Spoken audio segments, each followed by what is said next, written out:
All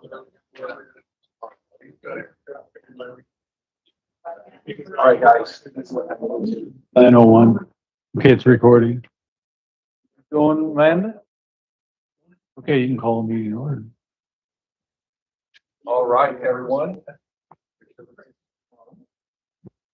Test, test, test. Here we go. All right, good morning, everyone. It is January 27th, 2026, and you are at the Benton County Board of Commissioners public meeting. Would you all please stand for the Pledge of Allegiance? Don't have noise. Pledge allegiance It's to the flag of the United States of America and to the republic for which it stands, one nation, under God, indivisible, with liberty and justice for all. You know, you can bang the gavel now. Yeah, I don't do that.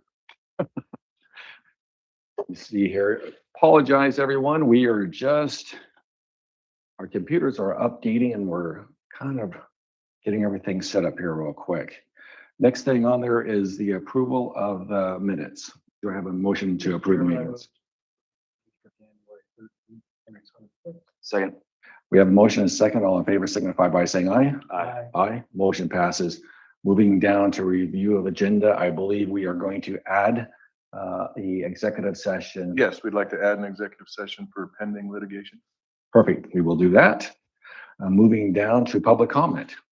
Anybody here in Prosser would like to go ahead and, oh yeah, that's right. Amanda, would you go ahead and play our policies and procedures for public comment? The purpose of the public comment period is to give the audience an opportunity to provide comments to commissioners regarding agenda items or other topics. It is an official on-the-record communication geared toward giving information and opinions to consider in the decision-making process. While the commissioners welcome hearing from you, please note that the public comment period is not an opportunity for dialogue with commissioners or for posing questions with the expectation of an immediate answer. Many questions require an opportunity for information gathering and deliberation. For this reason, the commissioners will accept comments, but will not directly respond to comments, questions, or concerns raised during the public comment period. Audience members who wish to speak should raise your hand to be called upon by the chairman, or virtual participants use the raise hand feature. Come to the podium, or virtual participants unmute your microphone when called upon. State your name and address for the record. And after speaking, write your name and address on the record sheet. Virtual participants do not complete this step.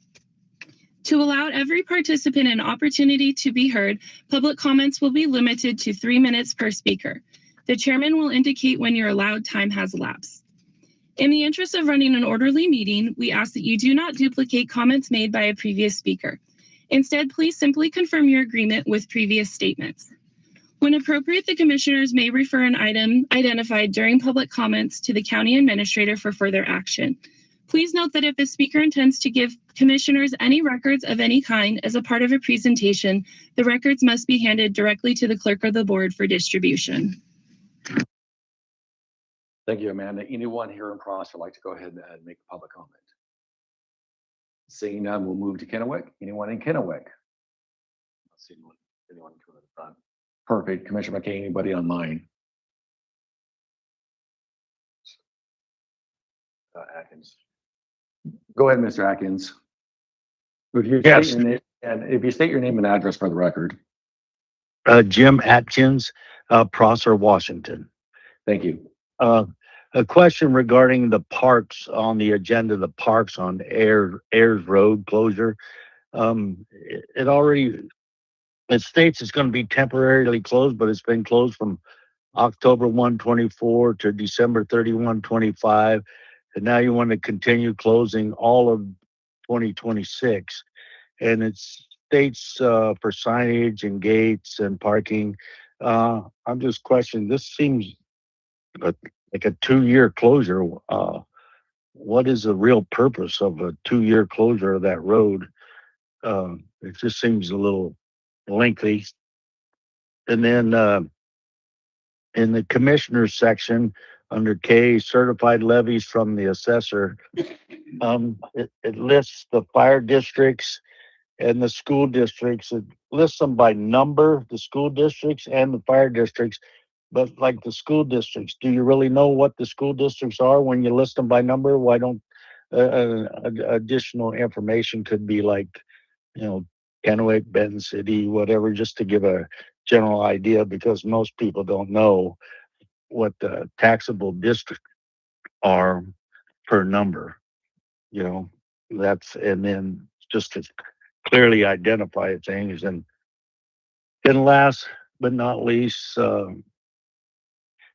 due to, uh, I just would, things happen in life, and I would just, respectfully ask that Will McKay resign with his ongoing issues, and, you know, so as to be able to, you need to be able to focus on Benton County, anybody who's a commissioner, and, not be running a business or other issues involved.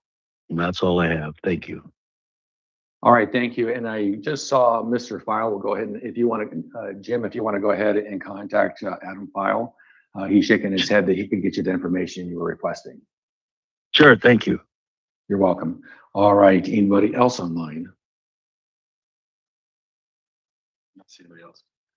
Moving forward, we're going to go ahead and go to the consent agenda. Do I have a motion to go ahead and approve the consent agenda? Chairman, I move to consent agenda item Y. Oh, actually, it would be Z. Oh, Z. All right, I have a motion. Do we have a second? Second. All in favor signify by saying aye. Aye. And the consent agenda motion passes. We're going to move forward and we'll go to scheduled business. And the first one is shoreline reconveyance briefing by Adam File and David Replug. You guys want to come to the front?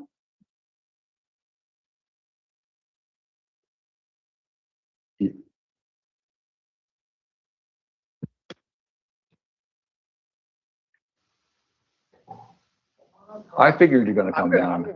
I'm just reading my script. I'll do just a brief introduction. Well, hopefully brief. Commissioners, old partners and friends here, Carl Dye, President and CEO of Tridec, and David Replog, the VP for Federal Programs. We've been working on this issue for a long time. Reconveyance is the hopeful eventual transfer of certain federally owned river shore properties throughout the Tri-Cities areas that was expropriated as part of the McDarian Dam project years ago back into local government ownership and possibly some tribal ownership. So I was looking for an email a couple weeks ago on this topic. And I was in my file, and I just had to scroll down to see how far back these emails went. And my oldest email in that file was February 3rd of 2016. So we've been working on this topic for quite a long time. Didn't really get going in earnest until about 2018, 2019, but goes all the way back a decade now. So Carl and David will kind of get you caught up here. And then I think the main thing we're getting to now, and why this is kind of time is of the essence, is finally we're on this journey. We're going to have a memorandum of understanding, memorandum of agreement among the local governments and the tribes. And so you'll hopefully see that coming to you in the next 4 to 6 weeks. Been working on it with legal counsel for some review. It's a long time coming, but we're almost there. So you'll see that soon. You'll get a little bit of an update on what that's all about and how legislatively we hopefully move forward this year. Again, time of the essence. Hopefully we can bring this to conclusion in 2026. Hopefully, Echo. yeah. Anyway, gentlemen, thank you. So that's when the Congress passed it. I think that's right, because, it's one of Doc's final Right.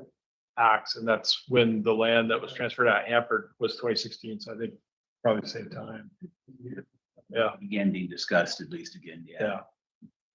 yeah. Commissioners, it's good to see everybody in Prosser again this morning. I guess it's a couple, maybe like a month early, but the last time I was in Prosser was when I first started in 2020. And it was, I think, the day that the county shut down and everybody else shut down for COVID. So it's good to be back under better terms and good to see you all this morning. I'm mainly just David's driver. I gave him a ride down here, so I'm going to turn it over to David. Oh, come on. But I would say we always value the partnership that Benton County's always had with Tridec. This is our 63rd year. from the outset, we've all been working together as a community. On this River Shore reconveyance, I think this is a good example of what we can do together. And so I'm going to turn it over to David, kind of give you an updated briefing on where we're at and some of these steps that we think that we're really close on moving forward on. Yeah, good morning, commissioners. Just to maybe start from square one and kind of give you some of the background on the shoreline, how we got to this point, and then what we're looking at doing moving forward. So, as you might know, after the Treaty of 1855, basically the Tri-City Tri-City area shoreline over time became mostly in private ownership, going through the early to mid 1900s. There were farms and homes and other things along the shoreline. And then there was a series of massive floods that took place in the late 1940s, early 1950s that really inundated the shoreline, destroyed a lot of the homes and the farmland and everything there at the time. And during that time, as Adam sort of referenced, there was also this larger conversation happening about building a series of additional dams along the Columbia River.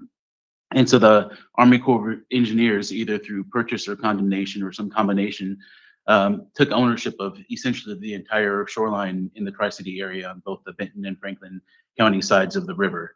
They installed very large levees that we all are familiar with. And then since then, well over a dozen dams have been built either upstream or downstream of the Tri-City area. The whole idea was to prevent massive flooding from impacting the community in the future. But now with the dams in place, the chances of flooding is really pretty minimal. But so the Army Corps took ownership of the shoreline, and then at some point along the way, they began leasing the shoreline, especially the parks, to the local governments.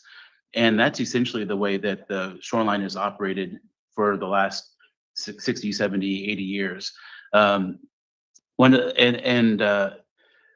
It's been a bit of a challenge, I think, for the local governments to manage parkland that they don't really own. We estimate that right now, combined between the local governments, they're spending about $2 million a year for maintenance and operation of federally owned land in the parks. And the Army Corps of Engineers, while they're the owners of the land, they don't have the resources either in terms of personnel or funding to really actively manage the shoreline themselves. And so again, that's why there's been these leases in place.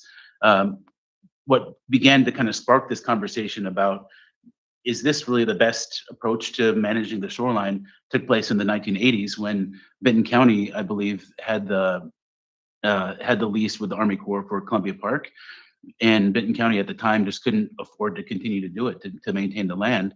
And so the county at the time told the Army Corps in their Walla Walla district office that, hey, we can't keep doing this. And the Corps essentially said, well, if you guys can't do it, nobody else can do it, then we're just going to padlock the park. It's just going to be a closed space. And at that time, that's when the city of Kennewick began to manage and operate Columbia Park instead. But that really stuck with the mayor of Kennewick at the time. His name was Brad Fisher, a gentleman that many of us probably remember well. And so Brad was the mayor of Kennewick at the time. And that's when, again, more and more conversations began about, should the Corps still really own this land? Is there really any reason for federal ownership at this point? And it got to the point where in what's called the Water Resources Development Act, or WRDA bill, in 1995, the fiscal year 1996 WRDA bill, former Congressman Doc Hastings got some language in there that authorized the Corps of Engineers to transfer ownership of the shoreline land to the local governments. But through that process, it would require doing the full federal environmental and regulatory reviews beforehand. And that's kind of where, and those are pretty onerous. They can take a lot of time and money to complete. And so not a whole lot changed for another 20 plus years, or maybe 16 plus years. But about 10, 12 years ago, the city of Kennewick began pursuing transfer of about 70 acres of land at Columbia Park under the existing WRDA authority. And now fast forward 10 plus years later, and about $1 million later, that process still hasn't been completed. They're probably still over a year away, and I don't know how much money away from getting that completed. And so what we've seen from that experience, and that's just for 70 acres at Columbia Park, if you extrapolate that across the entire shoreline in the Tri-City area, it's just not workable to transfer it through that process. Also around that same time, Brad Fisher, now acting in his personal capacity, along with former Congressman Hastings, soon after he left Congress, and my predecessor at TRIDEC, Gary Peterson, kind of began having a larger conversation about should we pursue congressional legislation that would direct the Army Corps of Engineers to transfer the land. And that, again, as Adam referenced, began really in 2016 time period. And since then, the process and the conversation has sort of evolved. And beginning in 2021, we, meaning TRIDEC, Benton County, Franklin County, the cities of Kennewick, Pasco, Richland, and the Port of Pasco began having regular conversations with we invited both tribes, the Confederated Tribes of the Umatilla Indian Reservation, as well as the Yakama Nation. Initially, it really started with the local governments and the Umatilla tribe. More recently, the Yakama Nation has been a very active part of the conversation as well. But ultimately, what we've been working to pursue is an approach that would get everybody on the same page in terms of pursuing legislation. And when we talk to congressional offices, Congressman Newhouse has been very excited about championing this effort, and he said he will do everything he can on the House side. But from him, as well as from our senators and from other members of the congressional delegation, one of the things that they've said to us over and over again is how important it is to speak with one voice, how important it is for both all the local governments as well as the tribes to all be in agreement on an approach moving forward. And so again, that's really what we've been focused on for the last several years, is to develop that framework and that approach. So we have, back in 2021, we created what we call the Shoreline Reconveyance Working Group.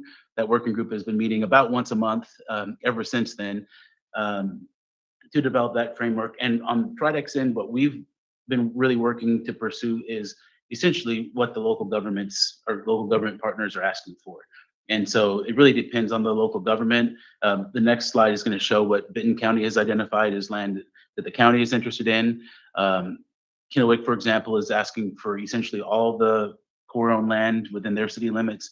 Richland is right now looking at a much smaller piece of the pie. It just kind of depends on what the local government itself would like. And so with that, and I might, these next two slides show the parcels that Benton County is interested in. And I would add that Adam File has been a very active and contributed very meaningfully to the working group's discussion over the last few years. And I believe in taking direction from the commissioners in the past, identified these two parcels here, as well as this next slide, parcels there that as land that the county would be interested in having transferred back to county ownership. And so now where we're at is one of the things, the key thing that really emerged from the working group and our conversations with the tribes is that right now they have a working relationship with the Army Corps of Engineers. The federal government has responsibilities that have been certified by courts over and over again to ensure that treaty rights and cultural resources are protected from the tribe's perspective. And so for them, they really wanted to ensure that if the land is transferred out of federal ownership, that those treaty rights and those cultural resources will still be protected. And that really takes the form of this memorandum of agreement. And as part of the memorandum of agreement, there's a cultural practices easement and an Aputquit ground disturbing protocols. And that is kind of framed off of what's called the Intertribal Advisory Board, which was established after some land at the Hanford site was transferred to the community back in 2016. And we spent a lot of time and effort to come to an agreement. And I think you might have a draft of those documents. The Shoreline Reconveyance Working Group is actually meeting again this afternoon to put the final touches on that memorandum of agreement and the sub documents.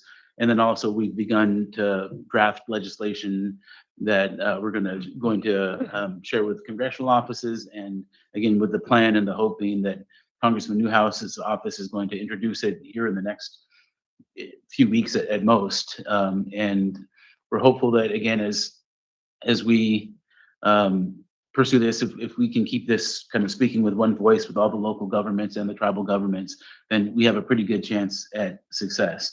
The last thing I would mention is that what makes this legislation different than the authority in the 1996 WRDA bill is essentially we're asking for Congress to transfer the land to the local governments and potentially to some portions to the tribes at no cost to the tribal or local governments, but also to not require the NEPA National Environmental Policy Act to reviews to be done before transfer. And instead, that could be done through the State Environmental Policy Act, SEPA, if any change of land use is considered in the future, just like you would for any other development or project. And then also the National Historical Preservation Act, NHPA, Section 106 process, there would be some kind of a light version of that that would not be done before transfer, but otherwise really streamlining the regulatory process so we don't get caught up in a situation where, again, local governments are spending 10 plus years and $1 million+ for just 70 acres of land, like we've seen with Kennewick in what they've been working on doing. And in closing, I think I would just say that, again, the work of the working group over the last several years has been, I think, really meaningful and beneficial for everybody involved.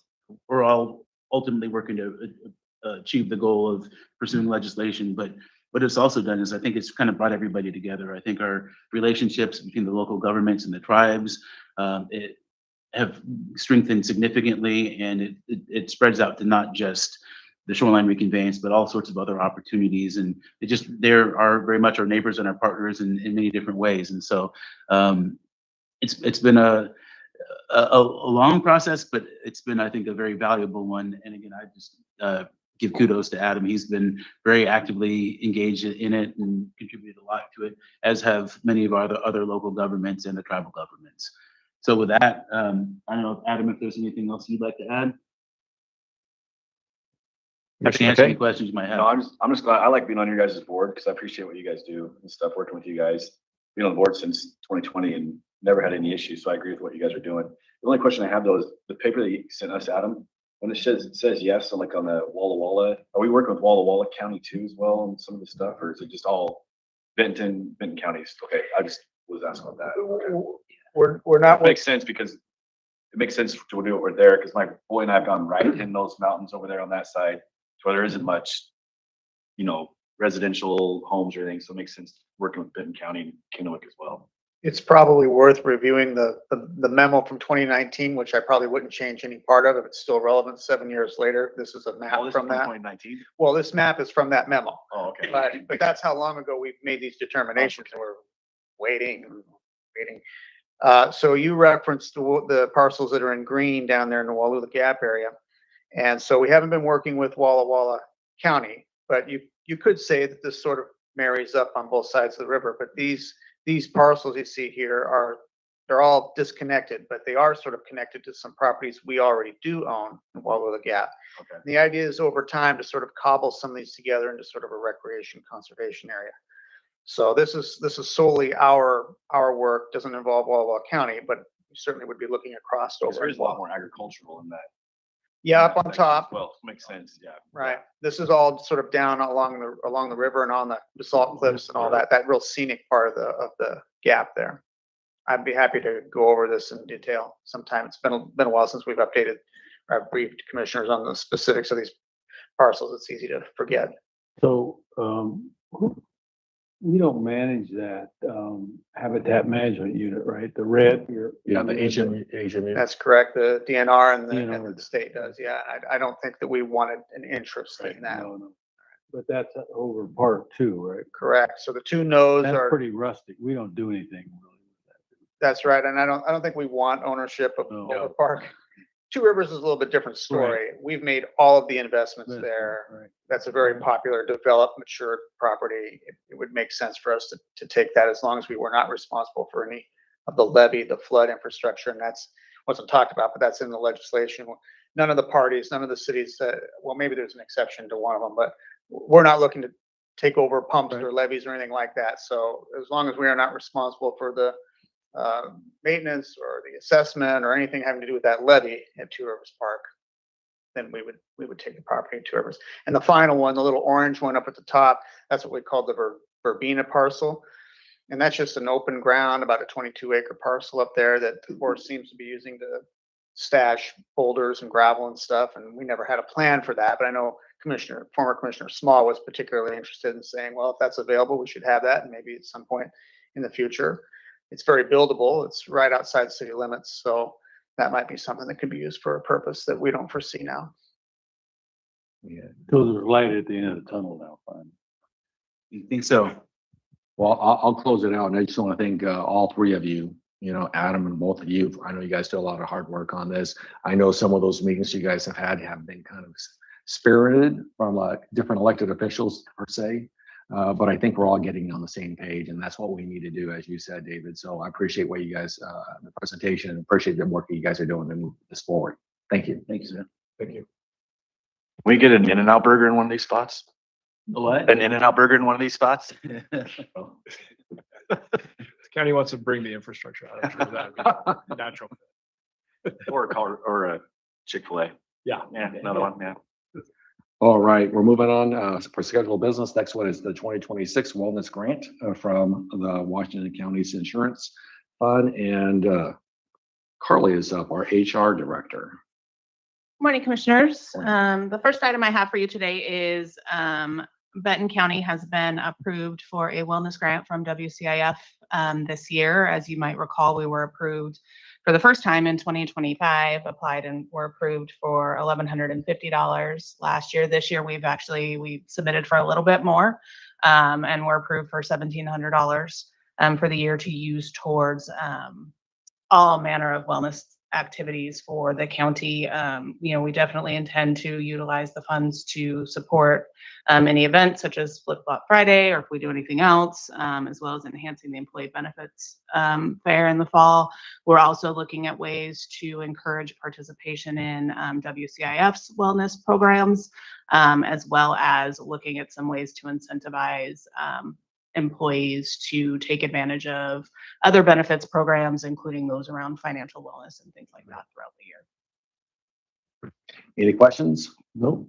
Mr. Chairman, I move to approve the resolution accepting the 2026 WCIF Wellness Grant in the amount of $1,700. Second. We have a motion and a second. All in favor signify by saying aye. Aye. Motion passes. Thank you. Thank you. All right, we're moving on to the next one, setting compensation for an assistant county engineer position. Thank you, Mr. Chairman.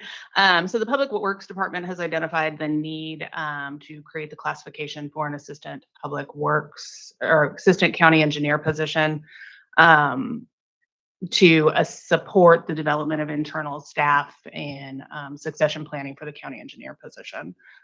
This action today just sets the classification, the compensation. It doesn't actually create or fund the position. I believe you will hear from the Public Works Department next week on that piece and updating their organizational chart and actually funding the position. But this is just asking to set the compensation based on the evaluation that we did in compliance with our current compensation structure. Any questions? No. Mr. Chairman, I move to approve the compensation for the assistant county engineer amending resolution 2025-748. Second. We have a motion and a second. All in favor signify by saying aye. Aye.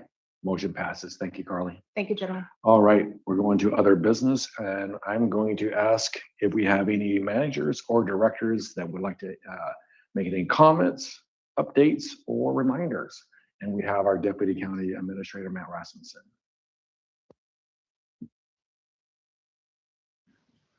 Awesome, thank you. All the numbers we went through there last week. Good morning, Commissioners. Just wanted to take an opportunity, heard a lot of discussion about costs for the recovery center and things like that. And so we put together some numbers. I just wanted to talk through with each of the board members so you could have a better understanding when you're hearing these things out in the community, what we're really looking at. And so first we'll start out with, and here actually, maybe I can share my screen as well. Let me see if I can, I'd have to join the meeting.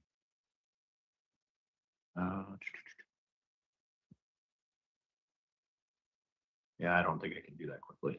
Yeah. And I'll just go through it. So first I wanted to start out with the square foot cost for the facility itself. And so we have total project funding going into this project of 41 million. This is called 41,800,000. That includes design, permitting, construction, furniture. I mean, everything, project management time, all of it. So if you take the total square footage that we have being improved with this project, which is about 55,000 square feet, that puts us at a cost per square foot of $760, $759.99, so $760 a square foot. And so I know people out there think that that's a high cost per square foot for this type of facility, but based on what we've looked around and seen, it really isn't. When you're looking at just a commercial office building, like say our administration building, we got a phenomenal deal on that. We built it pre-COVID, but if you were to build that structure today, just an office building, it would be about $625 a square foot.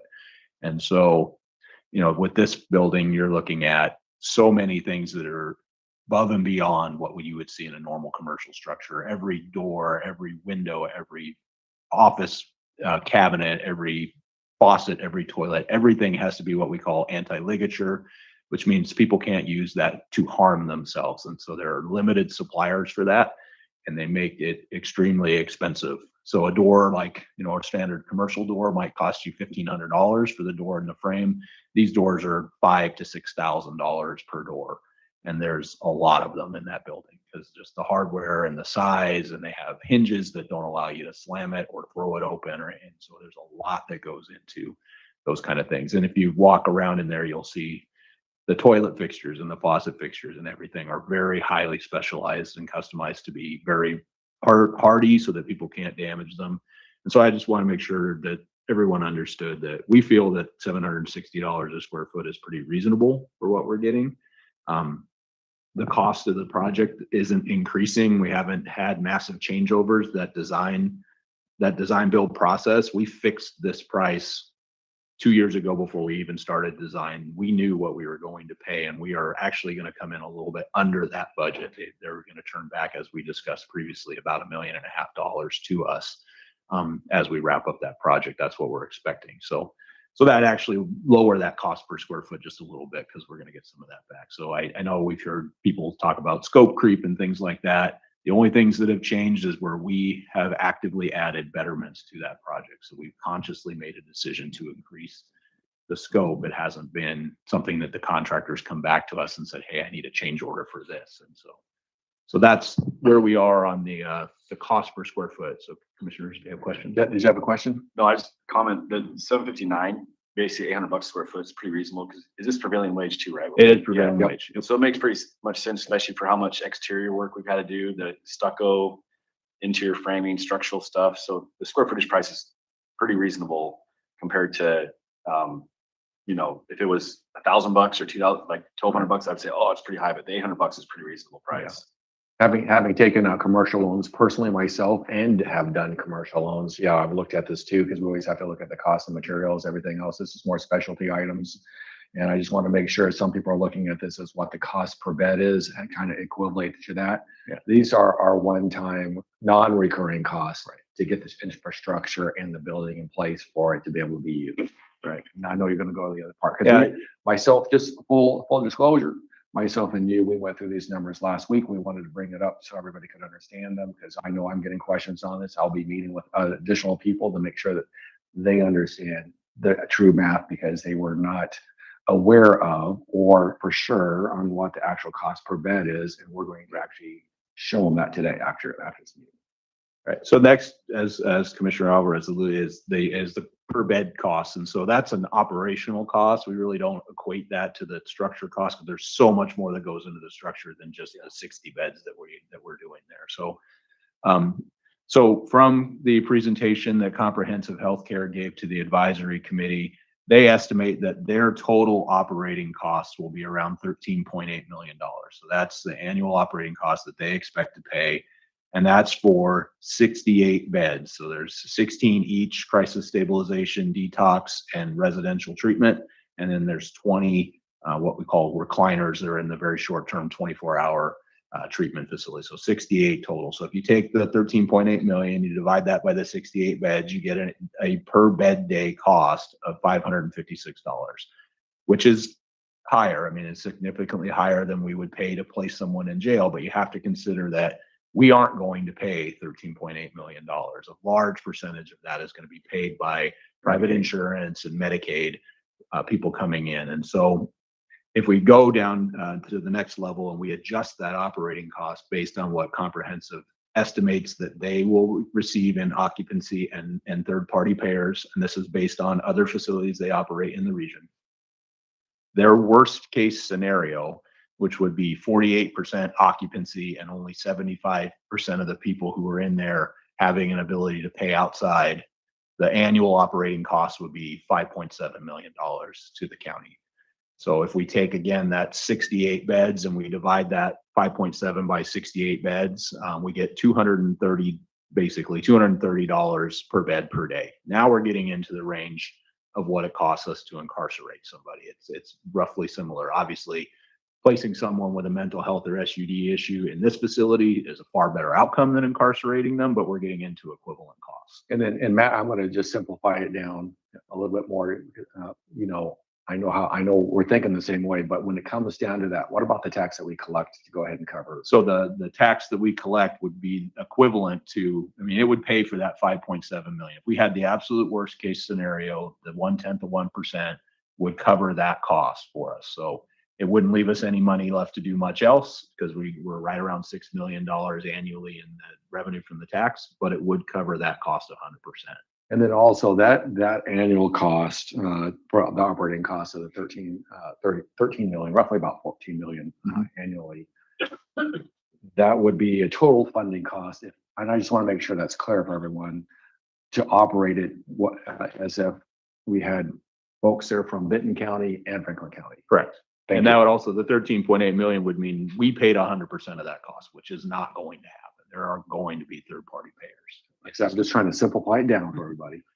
And so the next number we would look at is what Comprehensive would expect is the expected case. So this is what they see right now in their facilities in Yakima and Sela. And so that would put them at roughly 68% occupancy, and 90% of those people would have an ability to pay outside. They expect if they have that they would actually break even. But I know that we are going to have some costs that we have to include in there. So I figure our annual operating costs would still be around $350,000. We've got large, landscaping and other costs that are not going into Comprehensive that we are going to have to take care of. Big building maintenance, system maintenance, those kind of things. So if we say our expected case puts us at a $350,000 annual expenditure, again, we take that by the 68 beds, that puts us at $14 per bed per day, which is a phenomenal deal.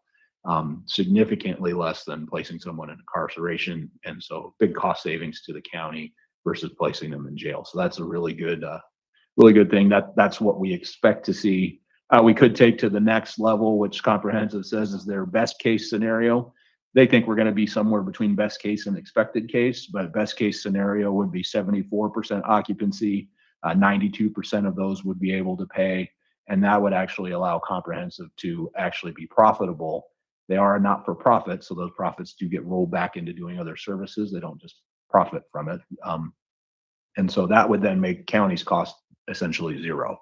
We wouldn't pay anything for those beds there. So I think there's also a little segue into, there was a comment made at a Franklin County Commissioner meeting, I believe it was their civil attorney, and he had kind of pontificated on that if we were profitable on this facility, that would somehow bolster Benton County's general fund.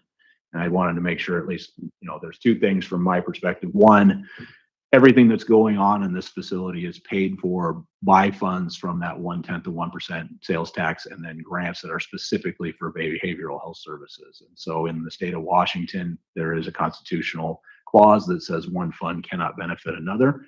That means any money that would be generated from this facility would have to return to the same fund it came out of. So if we did get any revenue from this, it would go into that behavioral health fund to help upkeep the building, to help expand services, to do those kind of things. So we're not looking at a windfall here for our general fund. Everything that we would make would go back into that behavioral health fund to help upkeep that and expand those services. On top of that, as I said, Comprehensive is a not-for-profit.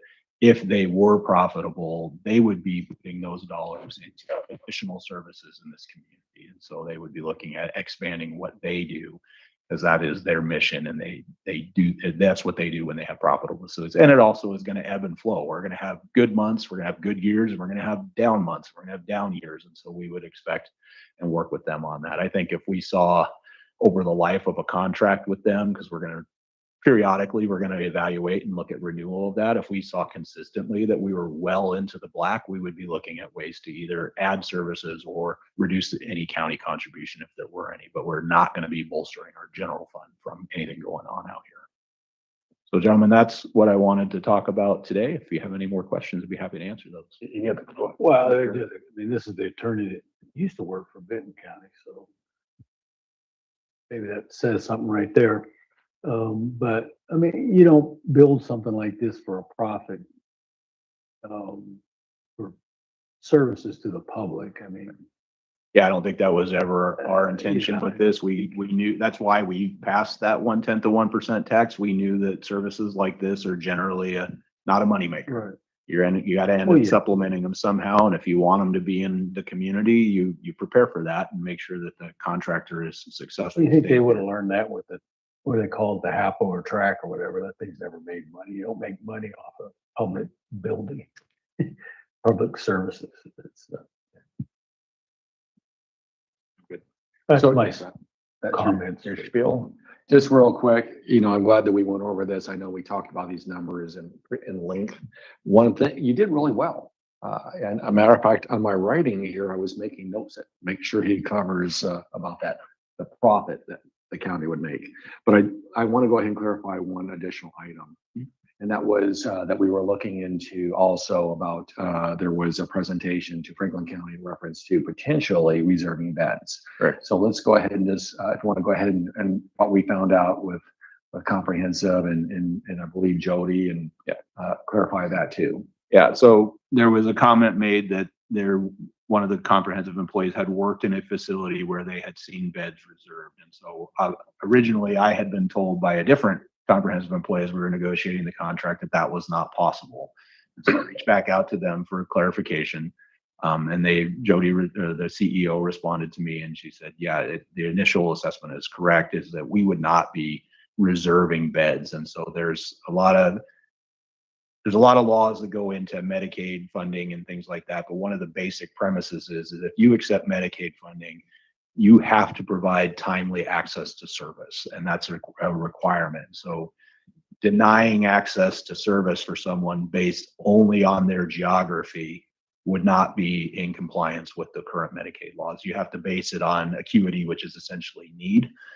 And so that's how they would base that, is it would be highest medical need first. Now we can say if there's a wait list, we would prioritize Benton and Franklin residents and then go from there on acuity, but we could not openly hold beds and deny service to someone who showed up at the facility in need of those services. On top of that, to me anyways, there's a moral obligation that we would have. We spent public dollars to fund this, and we have over half of the cost of the construction is coming from state grants, which are funded by all Washington residents. And if you look at any of the data from the Office of Financial Management, Benton and Franklin counties receive more in tax dollars than we pay. I know people consistently say that all of our tax dollars go to the west side, but the data doesn't support that. We actually get more back. For every dollar we spend, we typically get back $1.25 to $1.50. So we have to make sure we consider that.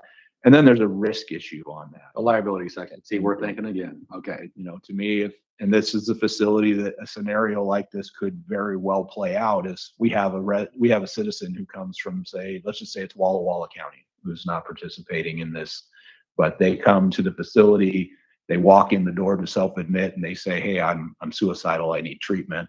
And the only bed we have open is a held bed that we hold it only for geography. So we deny that person service. They walk out into the parking lot and carry out their suicide. That's not going to go well for us in a court situation where their family is likely to file a lawsuit, and we would likely lose that lawsuit based on, one, we violated the federal law on Medicaid service provider, but also it just isn't going to look good. And so from a risk management perspective, I would highly advise against reserving beds based only on geography. That would not be a good idea. So this is, it's an excess of $40 million project. It's going to help both communities, in all the cities within both counties, Franklin and Benton County. We're going to be entering into a contract relatively soon, I believe, with Comprehensive, and it'll be for the operating side of this for us. And I expect Franklin County will do the same. And, we can, each county can pick the services that that we want to do.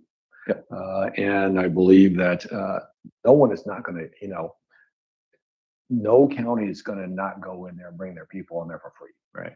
That's the bottom line. We're going to share the cost if we're going to go ahead and do this. And I think something else to remember, and I agree, Commissioner, certain services we do have to accept, like the 24-hour, we have to accept no matter where in the state. If they Makes sense. Brought in by law enforcement from anywhere, we have to take them in. We obviously cannot use Benton County tax dollars to pay for services for other counties within some of those other 3 units. So people there would either have to be Benton County residents or have their own ability to pay, or have from a county that had an agreement with Comprehensive to help cover those costs that weren't able to be paid. So yeah, And you said 24-hour, but it's actually 23-hour. 23 hours and 59 minutes. So to that point though, when we talk about quote reserving beds and things, this isn't like Eastern State University or the Eastern State Hospital where people are there for months or years at a time. Most of these beds in the 24-hour facility, they're turning over every day, potentially multiple times a day. Crisis stabilization is every 3 days, detox is every 15 days, SUD residential is every 30 days. So they're constantly moving people in and out of here. We're not talking about months-long wait lists here. It might be a day or so for some of the longer services, and for some of the real short-term services, they should be able to get you in on the same day. Yeah, it's not a hotel.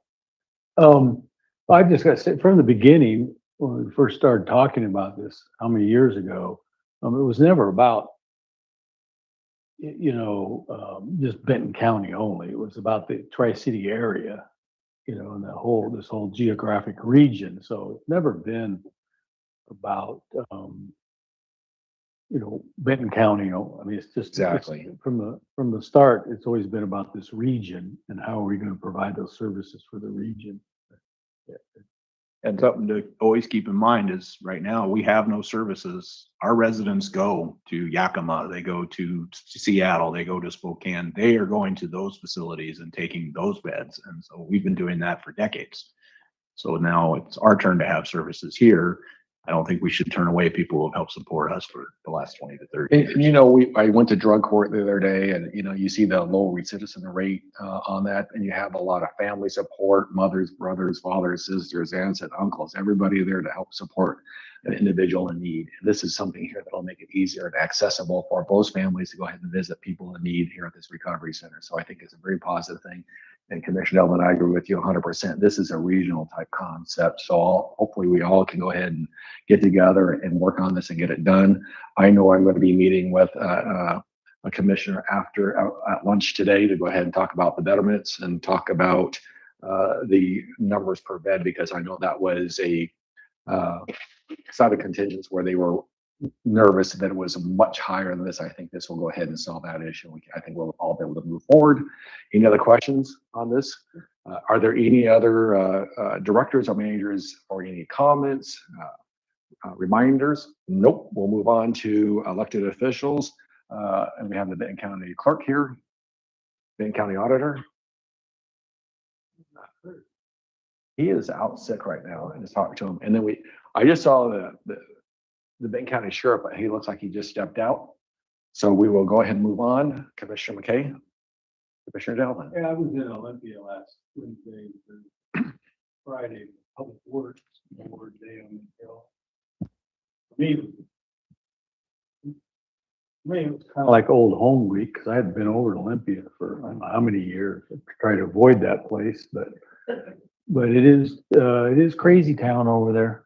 I was gonna say, with some of the bills I was looking at and reading, but we got good representation from here over there. The Public Works Board, we're trying to keep the legislature from taking more of the fund. It's a revolving fund. It's not a trust fund. It's a revolving fund. People pay back their loans, cities and counties and districts pay back their loans into the fund.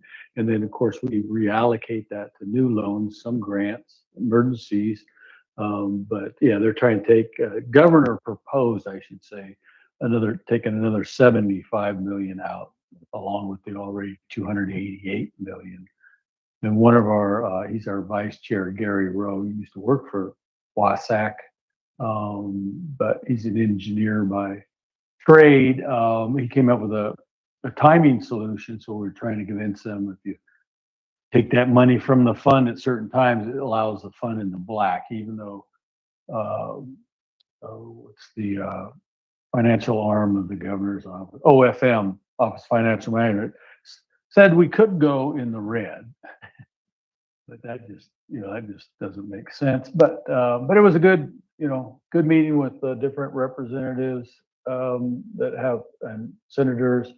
A lot of building going on over there. They're building a monolith on top of the old. I was visiting some people that live in the neighborhood. They just blocked their view of the Capitol. But it's all for the house, I guess. But interesting, but seems pretty much the same in a lot of ways over there. Just, people change in and out so much over there that you don't know a lot of the people. But it was a good meeting. I may go back over there since I'm the chair of the WCIF. I may go back over there for our WCIF meeting, even though it's virtual. I think I should go there and run it out of the office maybe in March. I think I might go back over there. But yeah, but Public Works Fund, yeah, just working hard to keep the money in there. I'll be going over there in the next couple of weeks, I think it's every other week over there, legislative committee. Yep. We never used Public Works Fund money. We have, okay.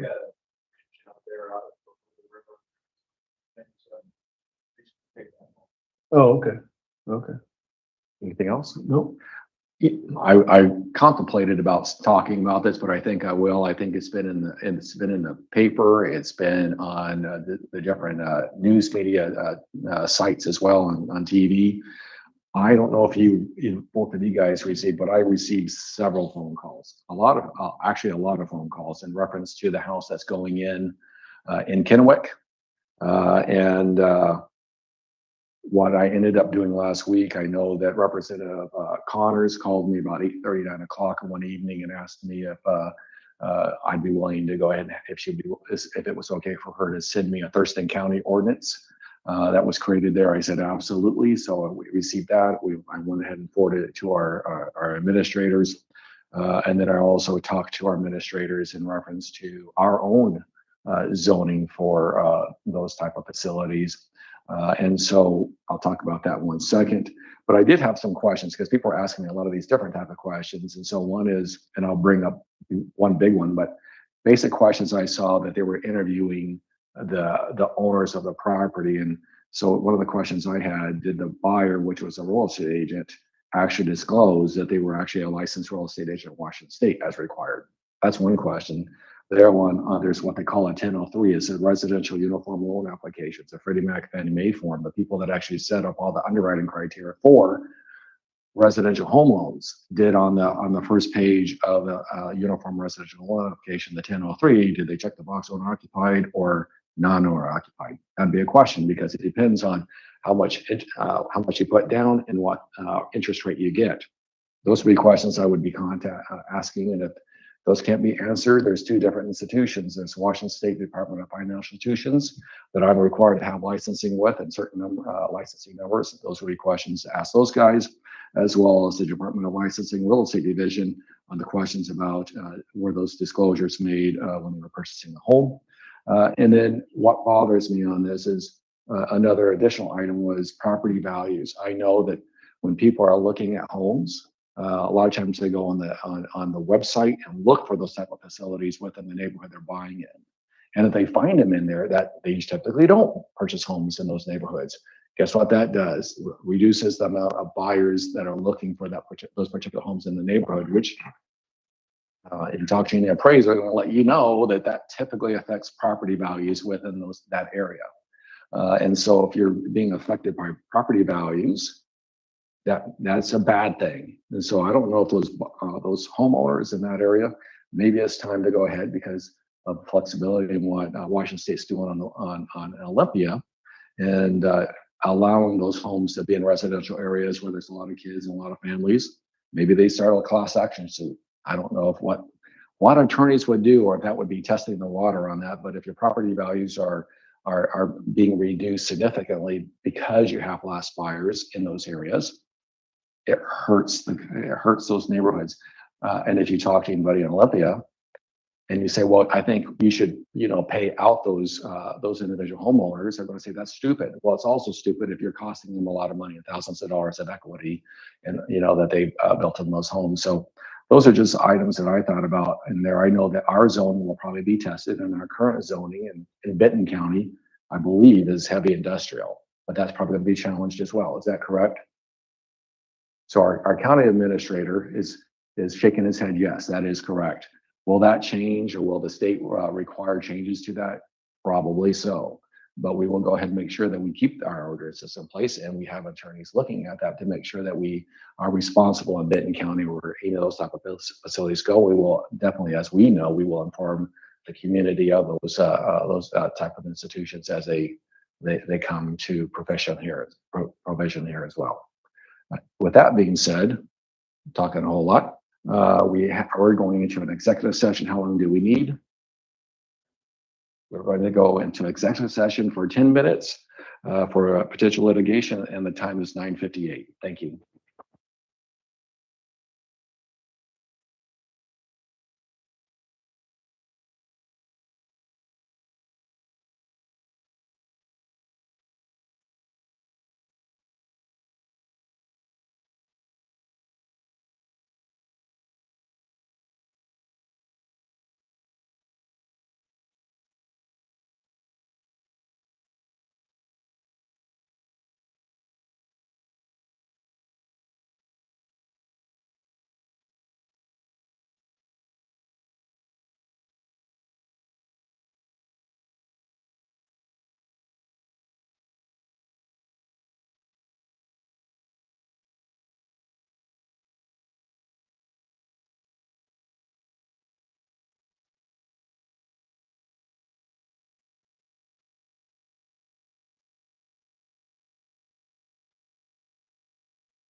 All right, we're out of executive session. We're going to go ahead and extend our executive session for an additional 10 minutes.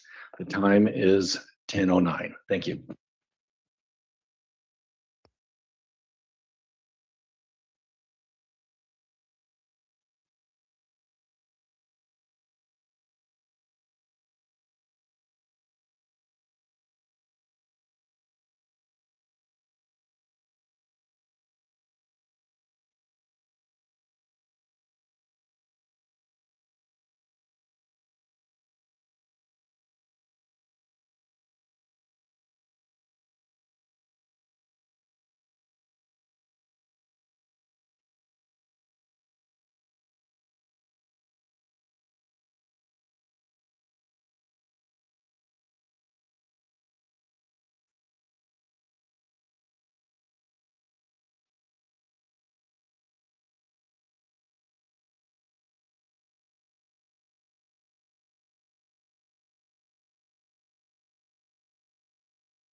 All right, we're back out of executive session and the time is 10:18 and no decisions were made and the meeting is adjourned. Thank you.